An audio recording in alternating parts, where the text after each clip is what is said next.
in excelsis Deo. One of the things I love about the Advent season is the music. I love Christmas carols. I love to sing. I love to listen to them. I will tell you right now, one of the ways I will invite you to be with God today is to make music, even if you don't think you're good at it, to listen to music that brings you joy and reminds you that this is Jesus, Emmanuel, God with us. But it raises what I think is a significant question. Have you ever noticed that secularism, atheism, materialism does not tend to produce great music or art or beauty, which we all need to live? These are words written by the atheist philosopher Bertrand Russell a century or so ago. Purposeless, void of meaning is the world. Man's growth, his hopes and fears, his loves and beliefs are but the outcome of accidental collocations of atoms. No fire, no heroism, no intensity of thought and feeling can preserve an individual beyond the grave. All the labors of the ages, all the devotion, all the inspiration, all the noonday brightness of human genius are destined to extinction in the vast death of the solar system. The whole temple of man's achievement must inevitably be buried beneath the debris of a universe in ruins. Only within the scaffolding of these truths, only on the firm foundation of unyielding despair, can the soul's habitation be safely built. Now, maybe Russell is right. Maybe that's the way it is with the universe. But it's very hard to create good songs from that material. For instance, this one I'm thinking about having copyrighted. How firm a foundation is total despair. We'll all be dead soon, dear, so what should I care? When you're in your grave, you will not make a peep. So shut up your pie hole and let daddy sleep. There are not many parents who would sing a lullaby like that to their kids. There are not many songs that catch on with the thought that the universe is just an accidental collocation of atoms and everything will ultimately burn up in extinction. We have a need for something more. And it would be strange if we had that need and something more did not exist. Now, the word for that something more, the good news that we all long for, that we all crave, without which we cannot live, that the soul requires, old word for it is good news or gospel. And so an important question for you to think about today is, what is your gospel? That is, what's the good news that you are waiting for, that you are pinning your hopes on, that are worth making a firm foundation for your life? It's a fascinating article in the New York Times not long ago by Tara Isabella Burton. She has written a book called Self-Made, Creating Our Identities from Da Vinci to the Kardashians. And in this article, she writes about how what is sometimes called Instagram therapy is creating a moral vortex or a vacuum, a lack of meaning or transcendence. She's careful to distinguish here between therapy that happens in a clinician's office that can be absolutely critical to deal with anxiety, depression, OCD, emotional health issues that many of us struggle with, distinguishing between that and then kind of the language of therapy more broadly as the only cultural framework for understanding life that's absent of any sense of transcendence or ultimate meaning or moral reality. And she writes this: it's not just that this Instagram therapy gives its adherents a convenient excuse to bail on dinner parties or silence our phones when friends text us in tears because we want to be happy and they're interfering with our mental health. Rather, it's according to this newly prevalent gospel of self-actualization. That's the language she uses.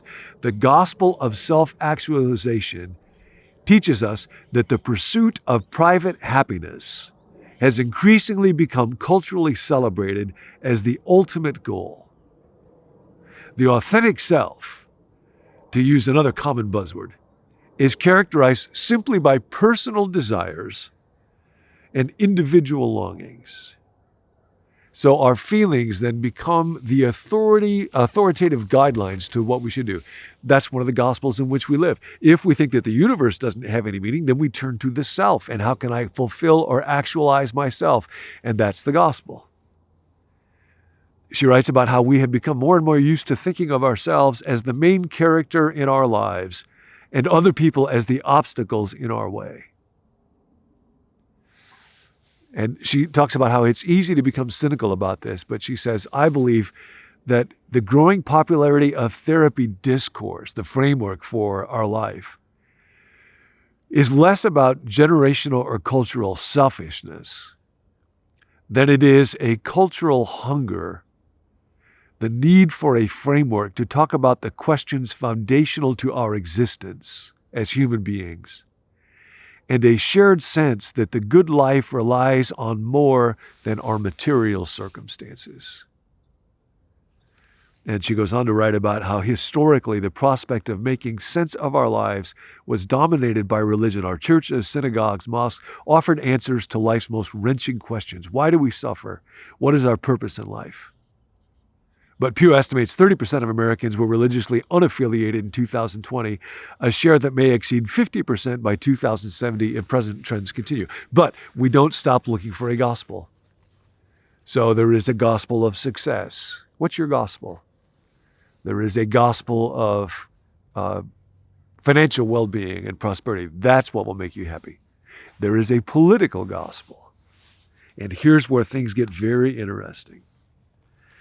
Not long before Jesus was born, in the year 9 BC, there was an ancient inscription that heralded the birthday of Caesar Augustus. Listen to these words.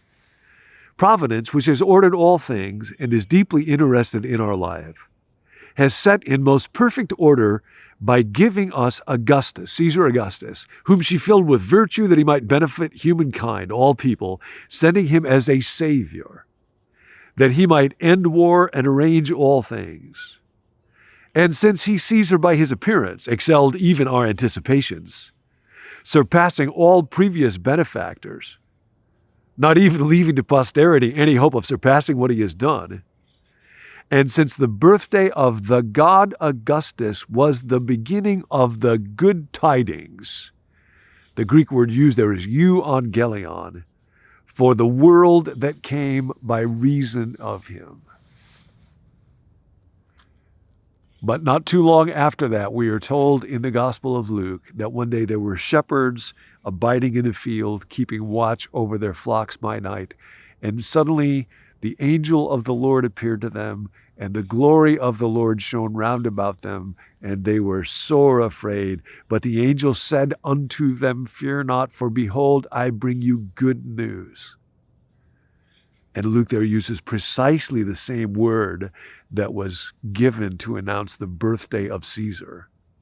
I bring you good news of great joy, which shall be to all people. Now, this is part of what was so shocking in Jesus. The good news would not be just for the people of Rome. It would not be just for the people of Israel. It would not just be for my little group, my little self. My good news of great joy, which shall be to all the peoples, to everybody. Everybody's in now. Unto you is born this day in the city of David a Savior. Not a political Savior. Nobody's venerating Caesar anymore. His birthday does not get celebrated. Interestingly enough, Kenny Michael Barber writes about this, Jesus lost the only election he was ever involved in. It was a runoff against another character, Barabbas, to see who would be spared by the Roman government, and Jesus lost and died on a cross for the forgiveness of the sins of the whole world, so that we could be reconciled to God, so that we would know through his resurrection that this universe is not just an assembly of random atoms. It will not be destroyed. Every good act, every prayer, every bit of generosity, every self-giving, loving extension of one person to another is seen by God, cherished by God. That's the good news. So today sing. If you don't want to sing out loud with your mouth, sing in your heart. Hark the herald angels sing, glory to the newborn King. Good news, good news, good news. Pause during the day, when you rest, when you take a break, when you were confused, when you see another person, when you're not sure what to do, when you finish one task, when you begin another, when it seems to be too much, when something great happens and you are deeply grateful. Just stop. Good news, good news. The world, the universe does not rest on your shoulders. And while it's a good thing for us to seek to be happy, our salvation does not lie there. It does not lie in psychology. It does not lie in the world of politics. It does not lie in the world of economics. And we are not doomed to despair, for to you is born this day a Savior. That's the good news. You are not alone. Sing.